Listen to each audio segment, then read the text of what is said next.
What is up, guys? Chris Barr first here. Welcome back to another episode of Talking Trains. In today's episode, we're going to be taking a look at talking about a really unique and weird-looking locomotive, and it's called an SD.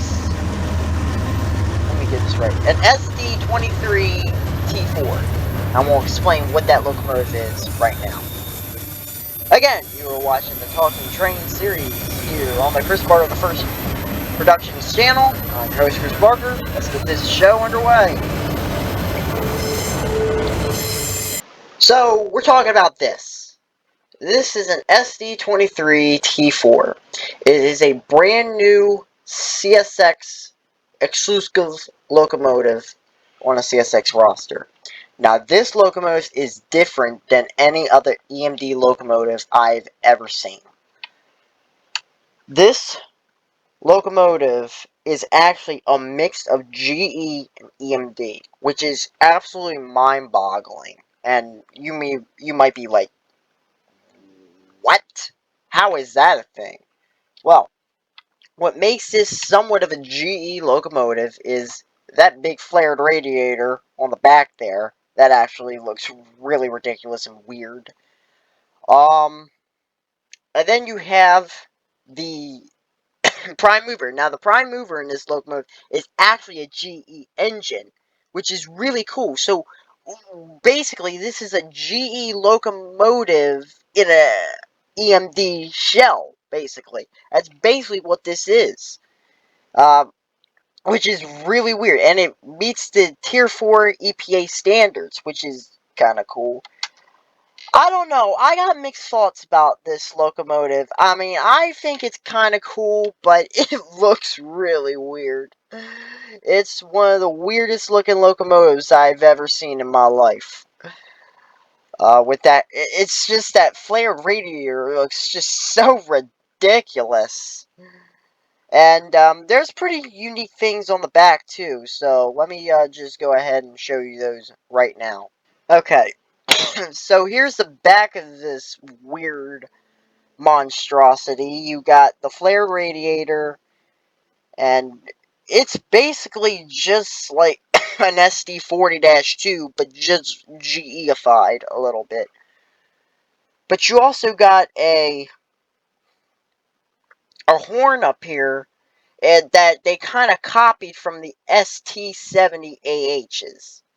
So that's kind of what following this design, but it's kind of cool. I mean, it's cool. They're new. You can find these locomotives around Cumberland, Maryland. That's where I've seen my first one. The only place that I really know right now that you can find these Tier 4s at is in Cumberland, Maryland. You can see them working around Cumberland Yard, all this good jazz and stuff like that. But as weird as it may look, it's also cool looking, in my opinion. And to be honest with you, this this locomotive itself, right, goes to show how American railroads experiment with different things. Like they put a GE in an EMD body. That's a railroad experiment, and they're trying to see how that works. So this is just a clear, beautiful example of how railroads experiment with locomotives. It's really neat how they do this, and this is just one prime example of that, which is really cool. Um. So yeah, all that it is it's just Gevo SD70, no, not SD70, a Gevo SD40-2. It's basically an SD40-2 that's Gevoified or GEified, which is kind of cool. But this was mainly strictly made from EMD, if I'm not mistaken. Also, these are not my videos or photos. These belong to Zilla, so I give credit to him for this. So, yeah, this is definitely something different. I kind of like the way where they're going with this. I know I'd like to see how railroads experiment with locomotives, and this is definitely one of the cool ways they do it. So yeah, that's cool. I like that a lot, and yeah, it looks really cool. But that's basically all for now I know about these new SD23T4's. I probably will learn more about them as time goes on, you know. But yeah, that's really cool. So, folks, that is a rundown on those SD23T4's.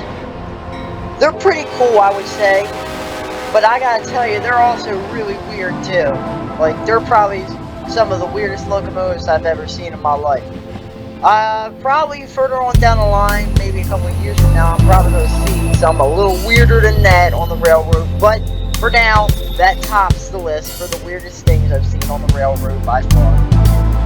So yeah, again, video credit goes to Zilla because those were his clips, not mine. I mean, I got a clip of an SD23T4, but it wasn't that great. So I decided to use his. I asked permission. So, yeah, that was pretty cool. Until next time, I'll see you guys down on the trackside. Thank you for watching.